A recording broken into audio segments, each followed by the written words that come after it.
as they can. The waiting room's off. So I am Jade Maloney, Operations Manager here at the Institute of Health and Social Care Management, and welcome to the first in this 8-part series on empowered leadership for safe, compassionate care. I'm joined today by Tom Bell, who is Director and Lead Consultant for Cormetis Consulting. He is our guest speaker on this whole series. Now, these workshops aim to equip you with the knowledge and skills to enhance service user safety, develop your leadership skills, your knowledge, and improve engagement with your teams, your care professionals, and also families as well. Now, Tom today is going to talk to us about building and maintaining patient-safe cultures. He'll address governance, psychological safety, inclusion, and continuous learning and improvement practices. It is an interactive session, so we'd love to see your faces if you can. Please use the chat box to introduce yourself and network. In this online environment, it's the best way to do so. There's an opportunity to ask questions and also answer some that Tom will have for you. Please do raise your virtual hand, or if you don't know where that function is, if you can wave your physical one and I can see you and I will bring you in on the screen. Without further ado, I'm going to ask Tom to start screen sharing as I just tell you about this recording. So we are recording today. If you've got any queries or concerns, I'll pop my email in the chat and you can email me directly. But everybody who's attended today will get a copy of the recording, and we hope you enjoy the session. Tom, straight over to you. Thank you.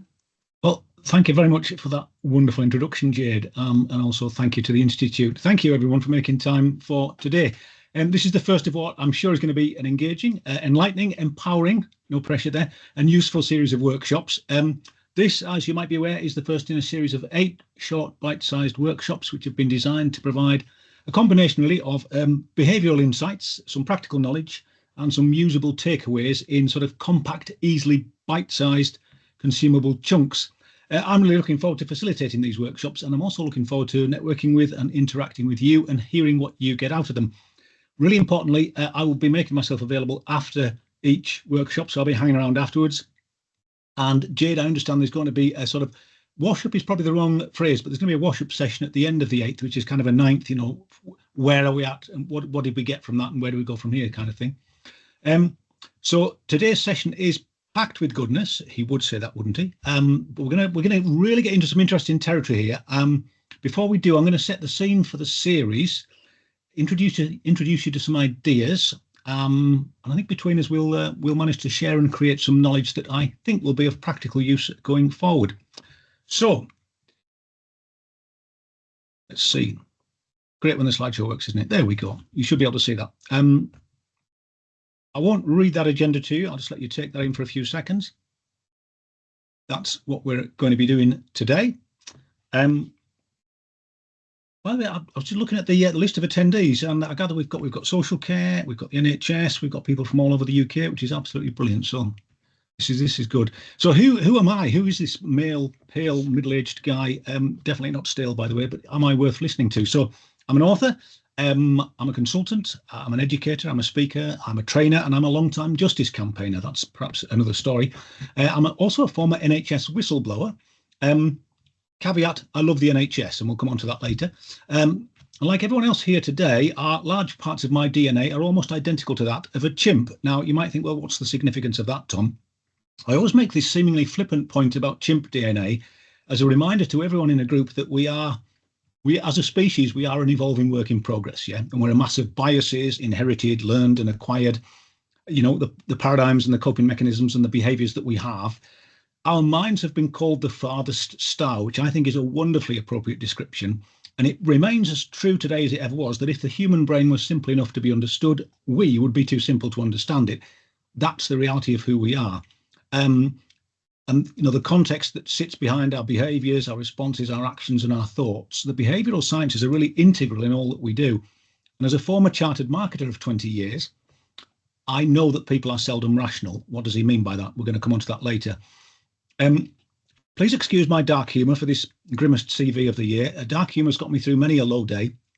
But I'm presenting this information to you in a timeline format, really just to highlight the passage of time and to shatter what I call the myth of unevidenced illusion of progress. The sense that nothing could be as bad as it used to be, everything has improved. Don't get me wrong, many things have, some things haven't. I think we're actually now in an operating environment where many healthcare organisations are more reputationally defensive than they have ever been. And that's not a good thing. It is an entirely understandable thing, but it is not a good thing. So, so what? My lived experiences, I think they've taught me infinitely more than the various degrees and qualifications that I've acquired over the years. And because of my experiences, I get invited to contribute to various reports and pieces of work. Recently, I was asked to contribute a piece to the Thirlwall inquiry. I also was asked to contribute a piece to the recent review into NHS leadership and performance and patient safety. And I get invited to various things. You know, I'm a regular speaker at the HSJ, Health Service Journal Patient Safety Awards in Manchester. I was asked to contribute to the CARC review. Some of you might remember that from a few years ago. And I was invited to comment on NHS culture for Newsnight and LBC following the Lucy Letby events. But when life gives you lemons, I am currently studying for a PhD with the University of Cumbria and the University of Ottawa in Canada. And what we're doing is looking into perceptions of whistleblowing and the treatment of whistleblowers in healthcare services. And I think that's going to be a fascinating piece of work. So I said we've got who's in the room? I said we've got a great mix from around the country. I think there's going to be something here for everyone to take away. I would say with the size of group that we've got, I'd encourage you really, if there's a burning question that you have, just go for it. I mean, we're hoping obviously to leave a bit of time for Q&A at the end, and that's fine. But if there's a burning question that you've got as we go through this, just go for it. You know, as Jade quite rightly said, this is interactive. Let's participate. I think we were in a good sized group to do that. So, right. The context for this series, I think it's really important just to touch on empowered leadership for safe, compassionate care. There are some massive values-laden words in this, aren't there? So I think before we go any further, I'd like us to think about those words. We're going to think about empowered leadership, safe and compassion in a wee bit more depth before we go any further. First, a quick but vital scene setter. This is not a shameless plug for the books that I've written, although they do cover this. But this is really me, if you can see that, summarising as broadly and as crudely, really. It is fairly quick and dirty in the sense that it just lays it down very straightforward terms, and you can see there's obviously a huge amount that sits behind those three forces there. But safe quality stroke safety, what we mean by safety, you know, broadly speaking, it's dependent, isn't it, on three things, and that's the operating environment, you know, the levels of demand, the pressures and the demands placed on the system. And they're a product of social forces and many, many things which are out with our control. It's about the capability and the capacity of the organisations that we work in, you know, their structures, their processes, how well resourced are they or not. And it's about the culture of the teams, the organisations. Now, those things sit very closely together. The reason I'm making this point is that I think when we start a session like this and we say, right, we're going to get something out of this, which is great, and I am sure you will, there's a lot of things I find within the world of health and care that we beat ourselves up about, which are beyond our control. So I think within all of this, it's just important to remember that there are those things that we can control, those things we can act upon, those changes we can make for the better. But there's a lot going on that is beyond us. That's not me saying we can't do anything about it. I'm sure many of you are familiar with the old phrase that the only thing that's ever changed the world is a group of small committed group of people. You get the gist. So, you know, let's strive to do our best that we can while remaining aware of the things that are beyond our influence. Yeah, we're not going to crack this all. We work where we can and do what we can. So, firstly, those words I said, leadership. Let's get into this session. Tens of thousands of definitions of leadership. Every time you look online for a definition of leadership, or if you look at the current levels of global spend on leadership training, it will blow you away. There are billions being spent every year on leadership. I think it's quite right for us to question whether that money is being spent well, looking around us at the world in general. But there are all kinds of definitions. You know, there's the technical, aren't there? There's the aspirational, there's the academic, there's the lengthy, there's the inspiring, there's the motivational, there's the short and snappy. And then there are those multiple situationally specific definitions where we talk about stable state leadership or crisis leadership or transitional leadership. For me, the two elements of leadership that really stand out, and I was given these by a theatre director, of all people, a wonderful, wonderful chap, I have to say. He said that leadership was about creating the conditions in which the right things can happen, and that leadership was, in his view, was service. And I'm completely on board with that. Some of you may be familiar with the work of a guy called, I think it was Goodleaf, who talked about servant leadership, which sounds like a strange concept, doesn't it? Servant leadership, but actually there's a whole lot of writing behind that, and the concept itself is wonderful. I think the best leaders are those that come forward, aren't they, and say, how can I help you achieve what you need to achieve? And I'm sure we've worked with some of those people. Their absence, when those things are absent, I've always found that the organisation hasn't worked well. So when I talk about leadership creating the conditions and leadership being about service, I've found that when I've practiced those things in a managerial stroke leadership position, and when those things have been practiced on me from managers and leaders above me, they've been tangible, they've produced results. I think that servant leadership piece is incredibly important, because leadership is essentially about ensuring that the people around us are equipped and able to do the work that needs doing to benefit the ultimate service users, and that's the patients and the cared for. Empowered, safe, compassionate. We toss these words around, don't we? We certainly, I've seen lots and lots of NHS strategies. That's not a criticism of the NHS, but it's an observation about those words being thrown around. And if you look within the current PSERF, I was going to say legislation. I think it is now legislation, PSERF, that it's part of the requirements. A PSERF plan and a strategy and a policy is part of the requirements now within each NHS trust. But they're really powerful words that are worth looking at. I think the beauty of each of these words, though, is that they might look slightly ethereal, but they can be easily evidenced. You can't fake these things. And many of us will know or will have experienced what it's like to be empowered. We will also know what it's like to feel safe or unsafe. We'll know what it's like to work in teams or organisations that trust our judgment, that are prepared to stand next to us when we make well-intentioned mistakes. And many of us will know what it's like to feel powerless, to be disempowered. Importantly, we and those around us know what these things look like and how they manifest. Yeah, these words are they are saturated in meaning. We hear them and they evoke empowerment, safety, compassion. They evoke thoughts and perceptions, and to a great degree, expectations in our minds. And I don't think empowerment, safety, or compassion are things that can be faked. Some years ago, I got a job with one of the world's best known brands. Probably there's a clue in there. And upon starting with that very large global organization, I remember my boss sat me down, and amongst the things he said, the thing that stood out to me amongst many things that he said was, there's room here for well-intentioned mistakes. He reassured me. He had been empowered and he empowered me. He passed that empowerment on. Wonderful, wonderful experience. Empower. I don't think you can truly be a leader if you are not empowered and you do not empower others. You can be a highly regarded and a highly paid administrator, an effective manager, but those things are very different to being a leader. And that's not me saying that you can't be a leader without a position of authority. You absolutely can. There are many great examples of people in organizations who choose to demonstrate leadership beyond their authority. And for any of you on this today who have done the Common Purpose course, if you haven't, by the way, I'd thoroughly recommend it. But Common Purpose's mantra is essentially to encourage people to lead beyond their authority. And I always say to people when we're talking about values in organizations, values are a hierarchy-free zone. You don't need permission to demonstrate your values. There may be times where you need to be careful demonstrating them, but they are a hierarchy-free zone. Safe. Quick question, if I may, a rhetorical question. You can answer if you wish, by the way, but don't feel you have to. Do you think patients and service users can ever be truly safe if their treatment is tasked to people who work within teams, organisations and cultures in which they as employees don't feel safe?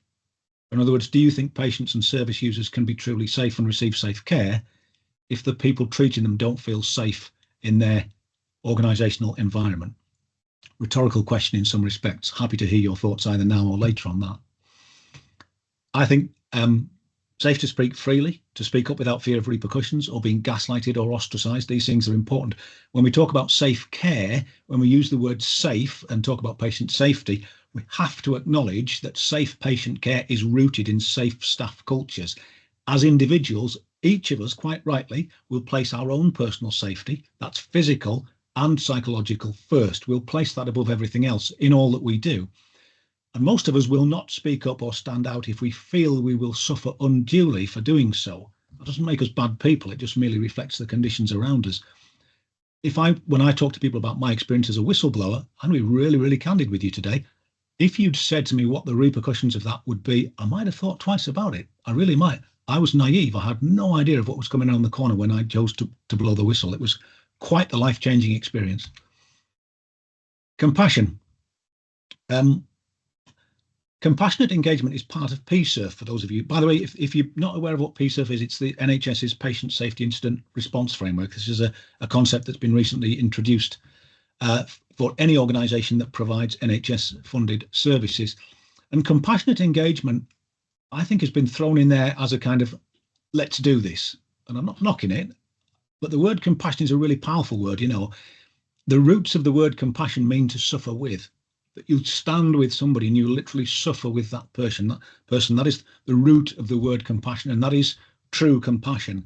I can say that I understand compassion from both demonstrating it with other people.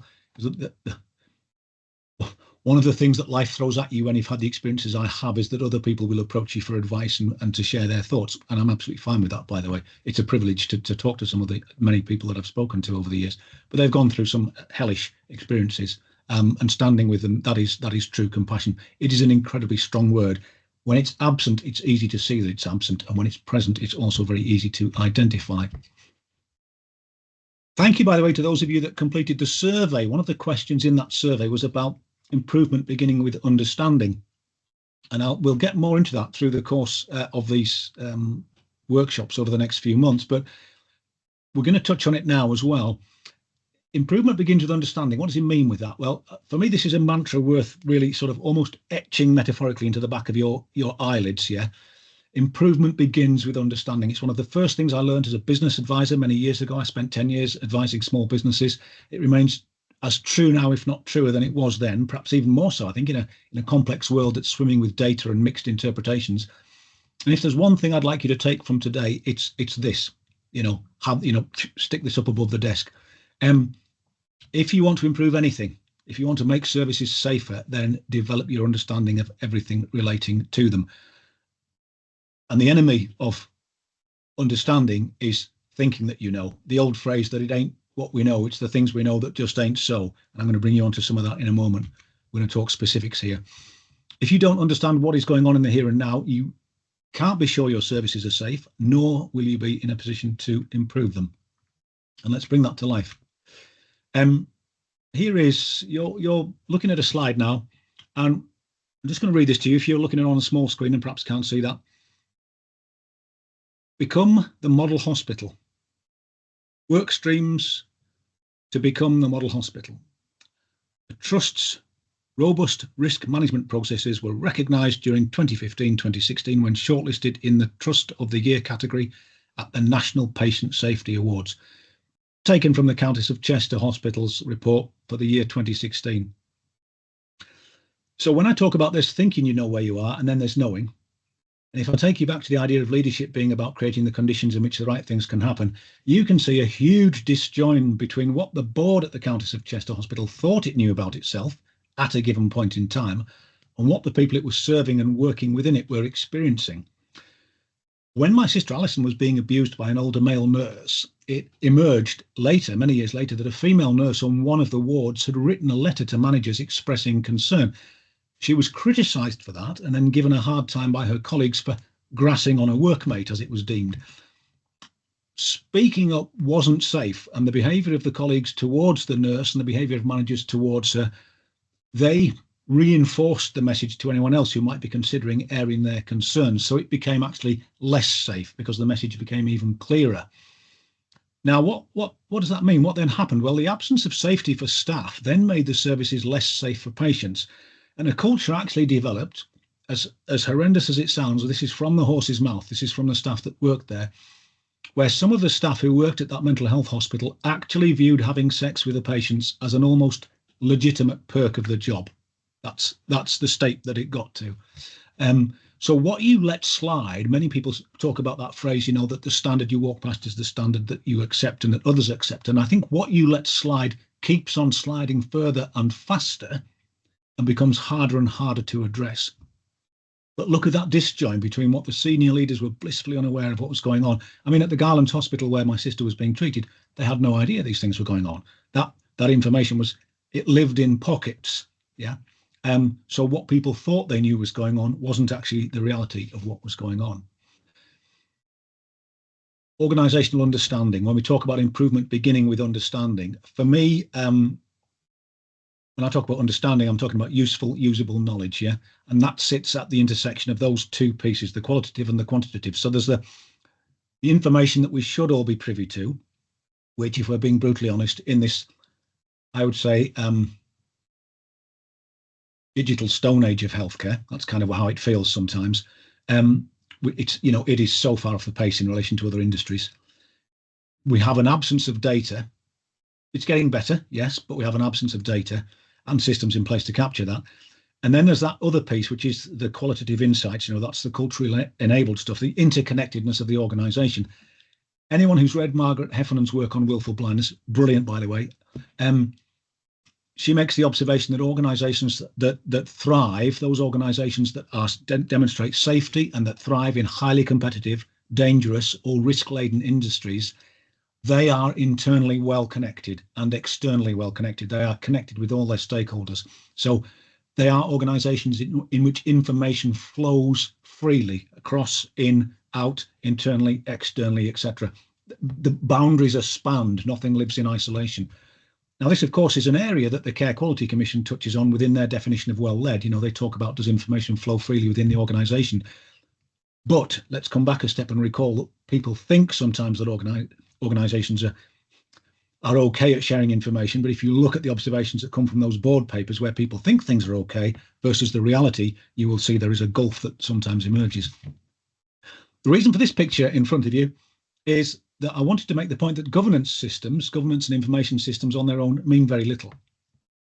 And you can have all the measures and the metrics and the indicators on your dashboard in the right place. Let's picture the scene, if you will. Perhaps even close your eyes if you want to, but picture the scene. You're sat in your car, you're looking at the dashboard, you've got everything going on there, you've got enough fuel, temperature gauge is fine, your speed is great, revs are good, tyre pressures, everything's hunky-dory. But actually you're driving through a field towards a cliff edge.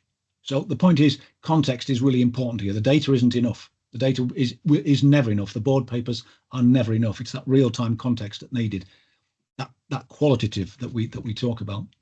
Again, let's bring this to life with a real example. So I've got a short story here about my Auntie Susan, and this is true. This is ongoing. This is right now.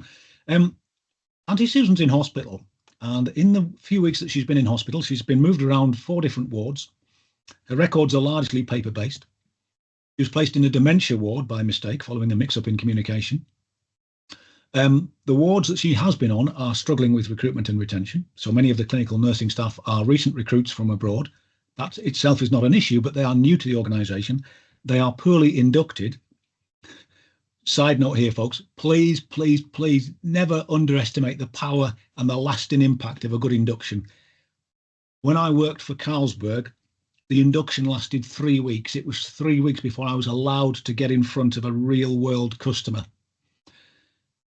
And I contrast that with my half-day sheep dipping when I joined the NHS.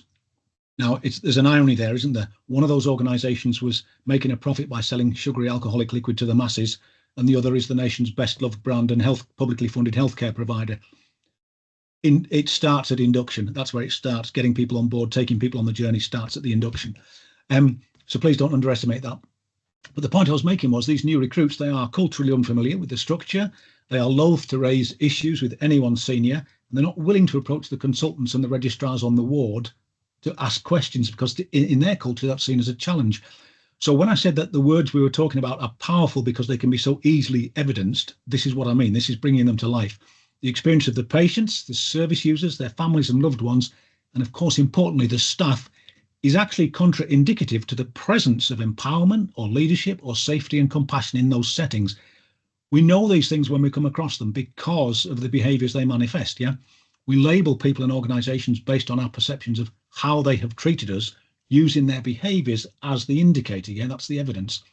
And if, as was noted earlier, leadership is about creating the conditions in which the right things can happen, then what this suggests is that staff are having to pedal twice as fast to maintain safety because those other bits of the jigsaw, the information and the open culture, are missing. So you've got there's a recipe there for bad things to happen. I'm not suggesting they're about to, although, I guess, Auntie Susan would argue with that, having been placed on a dementia ward.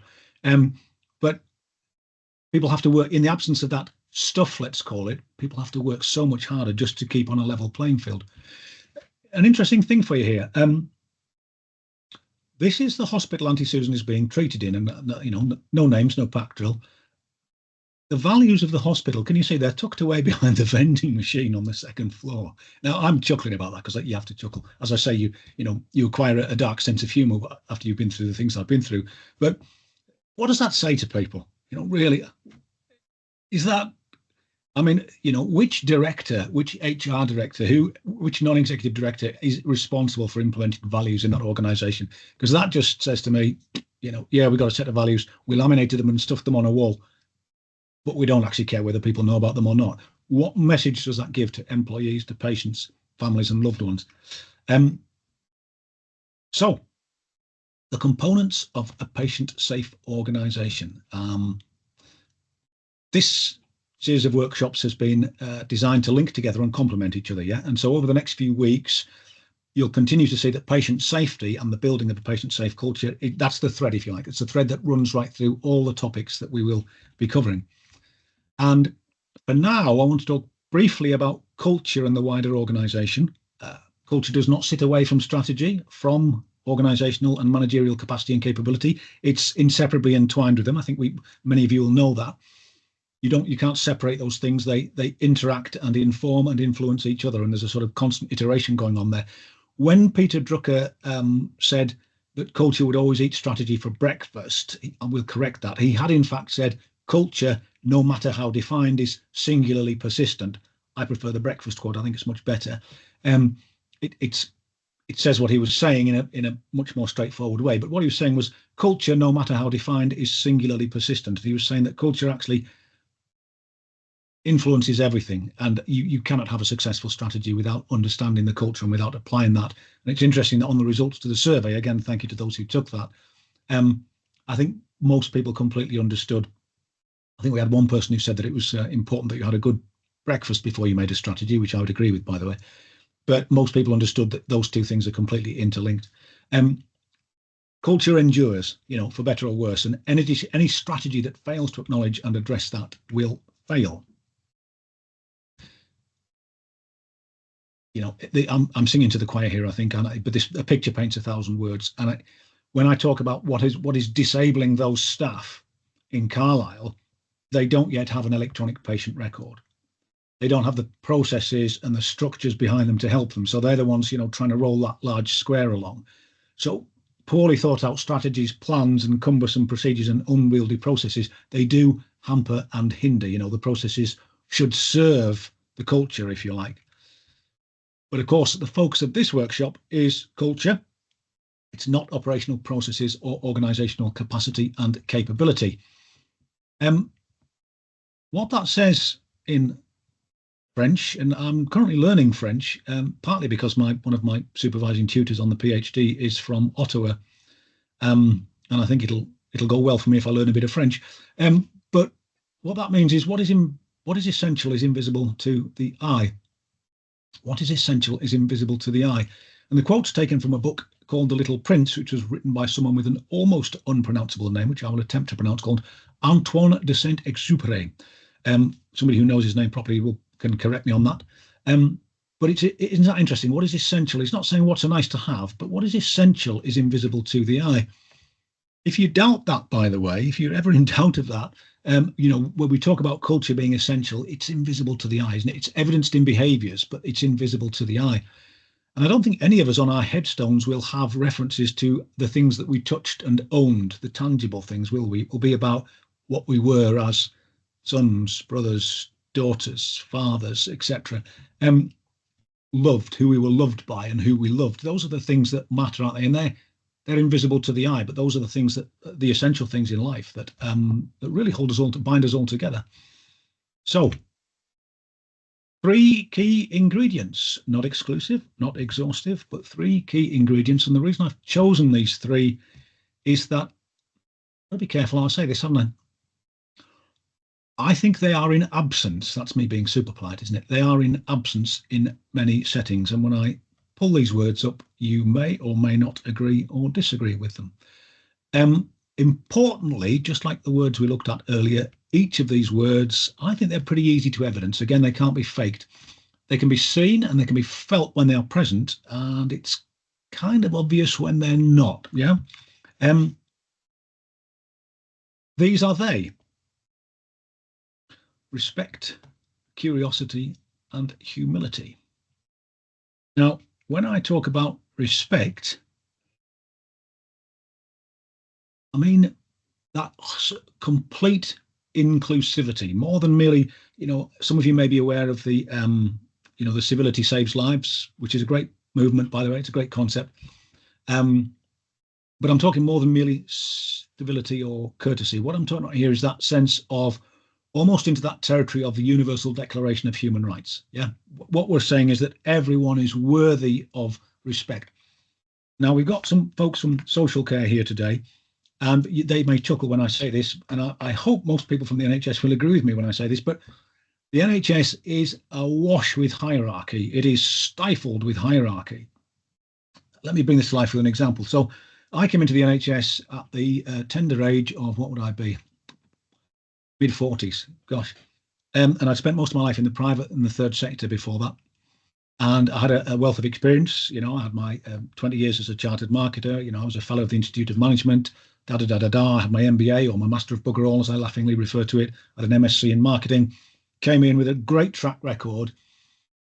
And I remember one of the first things that my director said to me was, "It'll be years here before anybody takes you seriously, Tom." Sort of looked at me, "How do you mean?" He said, "Well, it'll be years before anybody here takes you seriously, because this is such a hierarchical organisation." He was part of that hierarchy, by the way, I have to say. But in his defence, at least he was candid and open about that. And there was this sense that actually voices weren't heard. If the voice didn't come from the right place, the voice wasn't heard. And that, to me, is actually disrespectful. That's what I mean by respect. I mean, actually realising that whoever it is you're speaking to at that point in time is worthy and has something of value to give. Yeah. Let's be candid here, folks. Most of the stuff that doesn't add value comes down from the top. Yeah. Forgive me if that sounds slightly heretical, but there's so much knowledge to be gained from, being inclusive, from seeking those views. Yeah. And this is where the curiosity piece comes in, but just realizing that everyone, no matter what banding, and banding, by the way, I think it's a terribly divisive thing, isn't it? We talk, we can't listen to them. Don't let, and nobody above a band, nobody beneath a band 7 is allowed in this meeting. Oh, really? That's, crackers. So it's about, respect is a huge one. Curiosity. Now, curiosity, I think, is that's the foundation. Genuine curiosity is the foundation on which you build understanding. Yeah.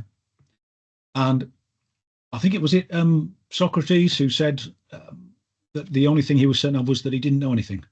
Now that might sound kind of counterintuitive, doesn't it? But we talked before, didn't we, about what boards thought they knew, and we saw the lofty aspirations and the statement that we were going to become this organisation and we're going to become the best at this and that. And actually, what's going on behind the scenes is complete carnage, horrendous carnage. And they were sort of in this position where they simply didn't know, but they assumed they knew. And so if they'd come at this with a different premise of a curious approach, yeah, and by the way, you'll see many, I don't know if there is any organisation here that has curiosity in its values, but you'll see many private sector organisations, not that the private sector is everything good, by the way, I'm not saying that for a second, but you'll see lots of them have curiosity as a virtue, within their organisational values, that to remain curious, to constantly ask the questions, and to assume that you might not actually know what's going on. That again, that links to our humility, because that requires a degree of knowledge, humility. And curiosity has to be demonstrated and evidenced. Yeah. So that comes about by getting out and about, by talking to people. And when I worked for, here he goes again, talking about Carlsberg, yes, forgive me. But when I worked for that large organisation, directors and senior managers had a requirement. It was called time in trade. Time in trade, yeah. So they had a requirement to spend X amount of their time in trade, because it was realised that the desk, as the old phrase goes, was the most dangerous place from which to view the world, yeah. And it paid them to keep curious, to go out. They went out with the draymen, they sat with the telesales teams, they came out with the new business investment folks like myself. You know, they wanted to learn. They kept abreast of what was really going on rather than just looking at the dashboards. People knew their names. When I worked for the NHS Trust that I used to work for, I remember doing a presentation at which I pulled up a picture of the chief executive, you know, and I asked people in the room if they knew who it was, and nobody did. You know, there's this sense, it was almost as if, well, in fact, and this is as true as I'm sat here, I'll tell you a very short story about that. The chief executive at one particular meeting said to a group of senior managers, "You folks think that I should come out and spend more time with you, but I've got more important things to do than that." That would have just never happened in the private sector. You would not hear that. And you could just sense the enthusiasm being drained out the room. You know, this person was saying that essentially what happens on the front, what happens to you is of no concern to me. I've got more important things to deal with. And I think it still remains a fact, doesn't it, that we are encouraged to roll out the red carpet for the regulator, but not so much for the patients and the service users and their families. So make time to get out and about, build relationships. You've got to kiss a lot of frogs to find the prince, yeah? Not every relationship that you build is going to bear fruit, but take time to build relationships. You never know where they'll lead, and it is a really good investment of time. Humility. Oh, I have not seen humility in evidence in the NHS. There, he's said it. Nobody has all the answers. We know this, don't we? I remember sitting in a presentation once where, again, you know, director stands up, classic PowerPoint presentation, director stands up, says, right, we've got to save X million. Right. Now, bear in mind, the local healthcare system was already challenged. We've got to save X million. Well, that's great. Next slide said, challenge accepted. Nobody was consulted. Nobody was asked. So nobody even got the chance to ask the question, how is that going to happen? Bearing in mind, we've got an escalating spend. How is that going to happen? And the answer was it wasn't going to happen, and it didn't happen. But everybody just had to play the game, doff their caps and agree. What would have been real leadership there was for whoever was given that target initially to turn back around to the centre and say, that's not possible. Now, I know that's difficult to do, isn't it? But that's leadership. You know, that is not, when we talked about leadership being very different to highly paid bureaucracy and administration, leadership would have challenged the centre rather than simply passing down the bad news. You know, nobody has all the answers today. You know, let's be humble about this. We can learn as much from, you know, anyone at any level in the organisation, and from the patients and from the service user groups as we can from each other. Often we can learn more from those people. So get comfortable with the presence of uncertainty and acknowledge that teams, organisations and systems, they function better together in relation to the seeking and using of knowledge, yeah, than we do on our own. Isolated knowledge in health and care settings is not power, it's risk. And we've seen that time and time again, haven't we? So, building, nurturing and maintaining a patient-safe culture. You know, that point when you are watching a brilliant drama series, yeah? Just when it's getting really going, it ends with a cliffhanger, yeah? This is that point, and what I hope we're going to do now is talk and engage with each other, and have a conversation about what you've just heard and share your thoughts. I would love to learn from you. I think, as I say, I like to practice what I preach. I'm sure I can learn more from you than you probably can from me. So if, Jade, I'm just going to stop sharing the screen, yeah? And we're going to see who's here, and let's, we've covered a lot of ground there in a short space of time, so apologies for that. Any thoughts? And please don't be shy. You know, I appreciate Jade said it's being recorded, but it's Chatham House rules. Nothing's going to go, you know, nothing's going to go where it shouldn't go. Any thoughts? I wanted today to be about scene setting for, as well as touching on specifics, to be a scene setter for the entire series, yeah? We've got Lisa. Lisa, hello. Hi. It's really interesting to hear about the journey in NHS England, being somebody that works in NHS Scotland. And, you know, very similarly to yourselves, we've had a big push on patient safety for a number of years now. Human factors being quite prevalent in and around that.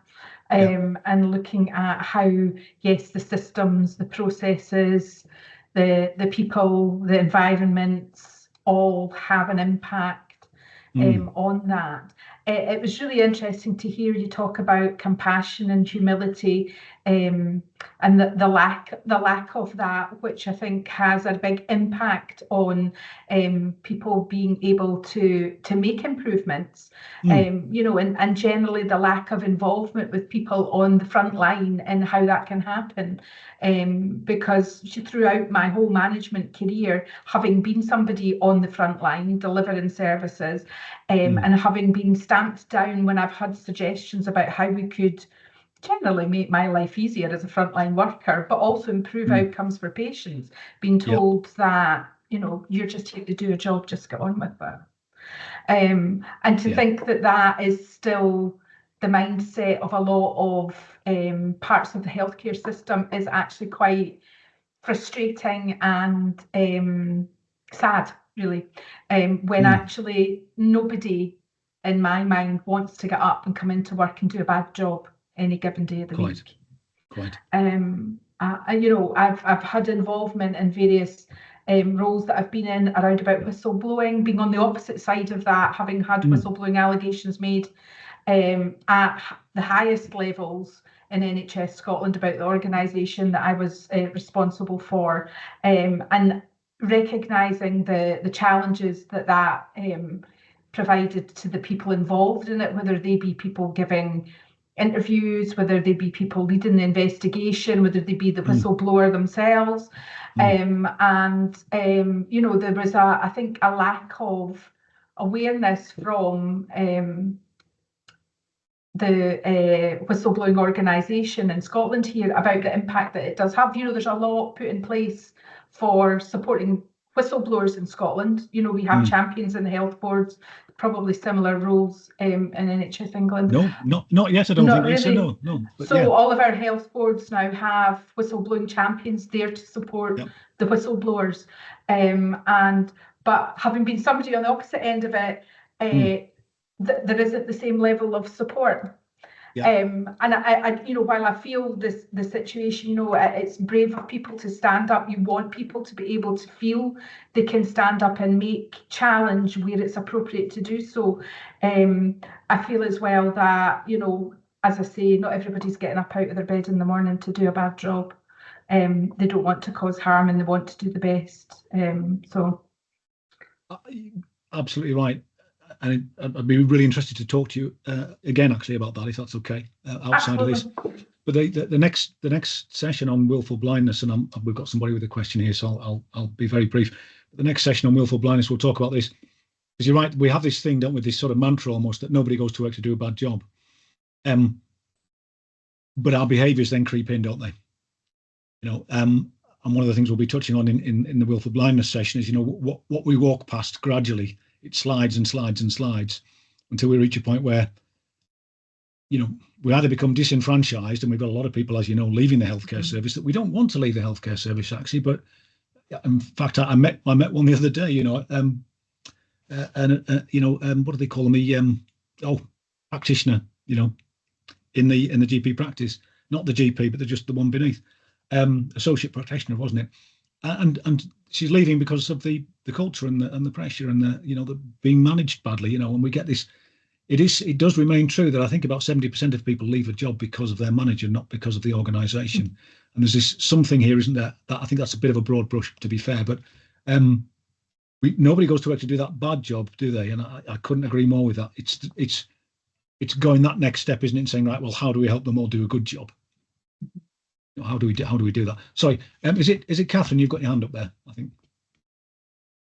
Oh yeah.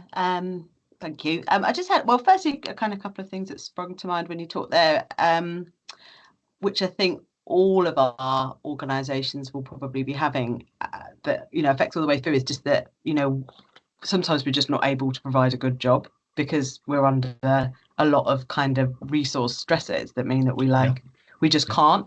And, you know, that goes from, you know, it might be sort of willful blindness that they're not seeing kind of what's going on in the culture, but also like there is just not the resource to kind of provide the care that we would like to provide. And, you know, the fact that there is like moral injury to all of us not being able to do what we, you know, set out to do. And I think another thing, because I do agree that, you know, that there are certain parts of the kind of healthcare kind of hierarchy that are, you know, not sort of demonstrating all of those things. Like, how are we gonna, you know, at the moment we're gonna have to work alongside these people until they retire, but how are we going to, you know, some people might change, some people might be open to it, but maybe a lot of people probably won't be. You know, how are we going to start at the sort of earlier stages in people's career in kind of making sure that that isn't repeated, that, you know, we sort of create a kind of culture across the whole NHS where these things are less likely to happen. What a fantastic question. I Chatham House rules, and I'll be candid if I may, because it's a slightly crude phrase, but I think you're right. You know, the turkeys aren't going to vote for Christmas, and the problem that what you've got is let's call it a layer at the top. Yeah. Well, let's bring this to life with a real example, so it doesn't sound like Tom Bell having a whinge.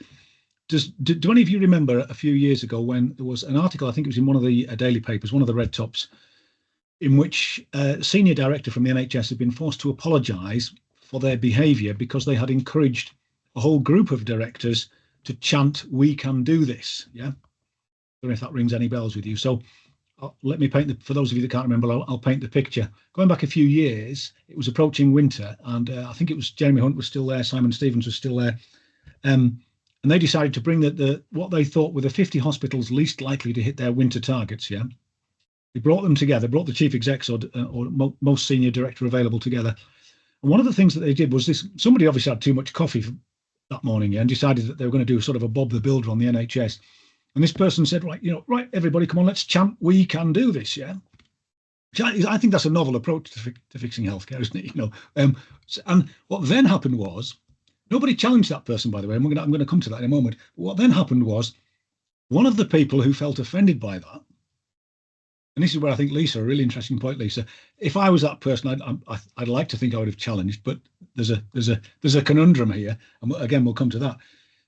They then went to the press and said, "Oh, I felt terribly, you know, humiliated and belittled by being told to chant." Yeah. At which point, the person from the NHS who'd drunk too much coffee that morning was forced to apologise to the press publicly to say, "I'm really sorry for that. You know, that wasn't the intention." Da da da da da. What concerned me more than one person who'd had too much coffee to drink that morning and forced everyone to chant was that there wasn't one of those 50 people who turned around and said, "Don't be so bloody stupid. Chanting is not going to get us through this." That's leadership. Yeah. The idea that you're on, what is it, 150, 200,000 a year, whatever it is, you know, that the figures don't matter in that sense, that you are tasked with and your staff are looking to you to lead the organisation. Yeah.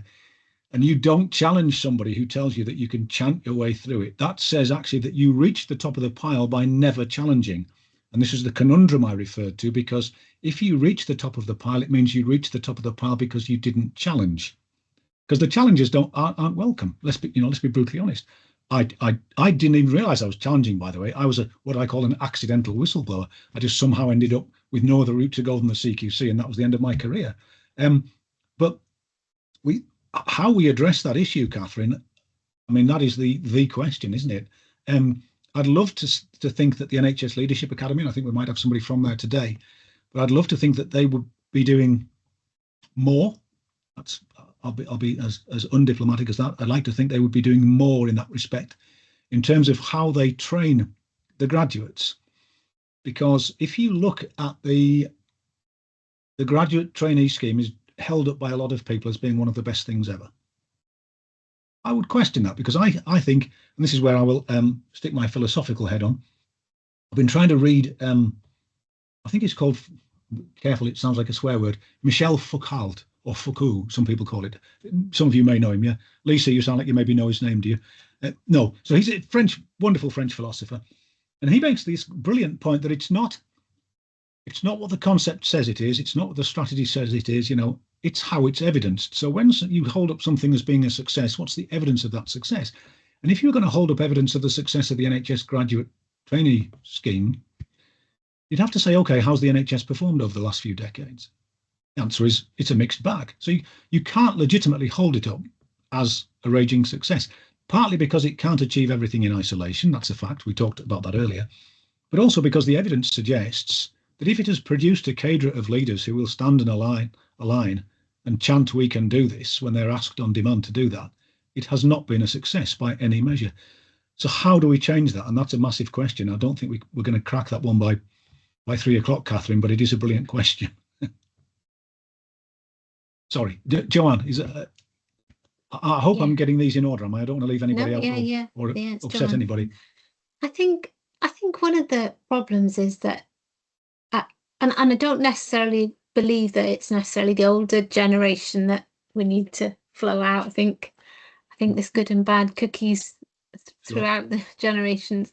But I think one of the issues is you're rewarded for the targets, aren't you? You're rewarded for meeting your targets. You're not necessarily rewarded for having a superb team which are safe and happy.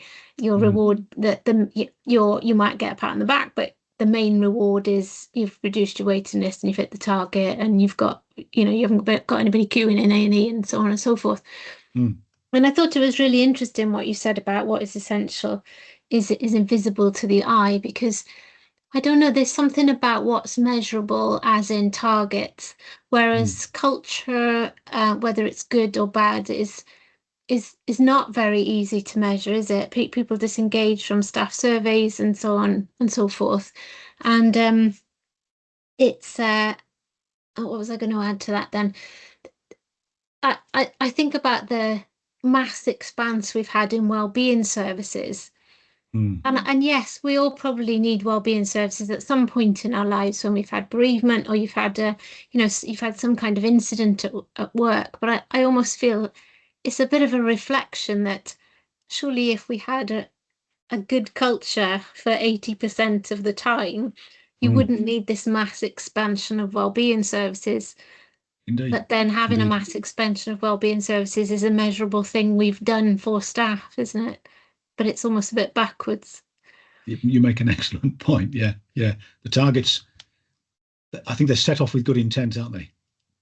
And then what happens, it becomes about demonstrating that you can hit the target, and what sat behind it is then taken for granted. Oh, well, they're hitting the target, therefore. And we've seen time and time again, haven't we, that you can hit the target and miss the point, Yeah, I mean, I think it's when Wes Streeting, very briefly, because I can see someone else has got a hand up as well, but when Wes Streeting came in as health secretary and he used that phrase, the NHS was broken, I thought that was useful. And the reason I thought it was useful was I thought it would free people up to have those kind of PR-free style conversations where they don't have to feel they've got to protect this thing at all costs. They can actually just go, yeah, and I've got to say, by the way, Catherine, wonderfully refreshing just to hear you saying, well, sometimes we can't because we don't have the capacity, we don't have the capability within the system. There's just too much demand being created. And I think sort of point you're making, John, is it reminds me a little bit of the gambling services, where what we've got is this mad social problem with gambling. I mean, it's out of control. I don't know if you know, by the way, any problem gamblers, anybody here on this, but and I've got to be sensitive, I guess, how I approach that, haven't I? But I have a nephew who is getting into all kinds of strife. 22 years old, because of. And what's the solution? Well, we'll set up a gambling clinic. I mean, it's completely bonkers, isn't it? It's like your well-being services. Rather than treat people well to start with, let's set up a well-being service to treat them after they've fallen over. And it sort of ticks the box then, doesn't it? As we've sorted that now because we've got a clinic for it, rather than And I guess the same with those behaviours in management, some poor behaviours in management that Anyway, I'll be quiet. Thank you, Catherine. Now there was somebody else there with a hand up. Who was that? Hi, it was mine. For some reason I can't get my camera on. Hello, Charlotte. Okay.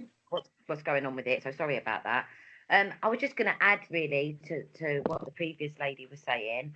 I run a supported living service for adults with severe learning disabilities and autism, And I meet lots of other services and lots of other providers, you know, from support workers, directors. And I think what strikes me in the last sort of 5 or 6 years is that, you know, because I've also, as I said, I do to attend day centres and do real things that my staff are doing on the floor. And I just think when I meet certain people, I just think, why have they been employed in the first place? To care for people, to keep people safe. And people come to me and say, you've got the best service ever, it's amazing, you know, you do this. But actually, it's just because we care about the people that we employ to an extent where we do the correct inductions, we do follow through with keeping up with how that staff member is getting on. And obviously, I'm a very small service, but, you know, if you did have the right ways in making sure that the people that you're actually employing in the first place have got the right attributes to care and to keep people safe, I think it would help greatly. But it just seems to be something that, you know, when I speak to them, they go, oh, how do you employ people then? What do you do? How do you do recruitment? And it seems to me that it's like as though I'm speaking like alien. Yeah, I've got that t-shirt. I know what that's like when it looks like that. I mean, there's a wonderful book, by the way, that you might like. It's an oldie but a goldie, called The Customer Comes Second. And it's written by a guy who built up he and his wife built up the largest independent travel agency business in America. And he said his complete focus was on his staff, because you know, and it was, Tim, it was, I mean, you know, there's a lot more goes on behind the scenes than the author of any book will ever tell you. But he was making the point kind of that you were, that actually look after the staff will look after the patients. Yeah. Yes, and that's exactly how I feel. And I mean, it's not, obviously I've got it wrong several times, but then I do just ask that person to leave. I put them on a probationary period. I give them all the support I can to fulfill the role, but it's very clear they don't have the same passion and care for people that the rest of the team do. And so they just have to go. That's it, full stop, you know, and it's working so well for me. And I actually think it's quite easy to do. I used to, yeah, I mean, I had a great boss many years ago who used to say that, you know, he would hire for character, because you could give people skills. Yeah. And your clients tell you everything you need to know about the staff anyway. You know, it's more about seeing them and how they react. And I know that we're, you know, this is very broad and there's so many people from so many different services here doing different things. But I do think the people that are recruiting need to try and get it right from there, and then be able to keep overseeing and having those meetings and those informal discussions, those formal discussions, and building a picture of, you know, are they the right person to do the job that we're asking? But I will find that book. Thank you. I think it might have gone out of print, but there's second-hand copies available on Amazon last time I looked. I've popped a link in the chat. Thank you. Really briefly, folks, because I'm conscious of people's time. I'm, you know, as I say, I like to practice what I preach, and I'm quite happy to take my own medicine and take the medicine that other people give me. Is this what you expected? Has it felt useful, or, you know, shoot from the hip? I've got broad shoulders. We can see some nods. I've put a link to our feedback survey as well in the chat box that will be shared with Tom as well. Tom's email address, my email address, if you'd like to follow up on any aspects of today's discussion in more detail. Our next session with Tom is on the introduction to willful blindness, and that is on the 5th of December. I've popped a link in the chat box to that. You will get a follow-up email from today with the recording. If you've got any concerns about the recording, please do email me directly. I'm going to pop the recording off now, so that you can stay behind and chat to Tom for a couple of minutes. But until next time, enjoy the rest of your day. We hope you found today's session really useful, and look forward to seeing you on more of these sessions in the workshop on empowered leadership for safe, compassionate care. Thank you very much, Tom. Thank you all. Take care. Thank you, Jade. Bye-bye. Thank you, Jade.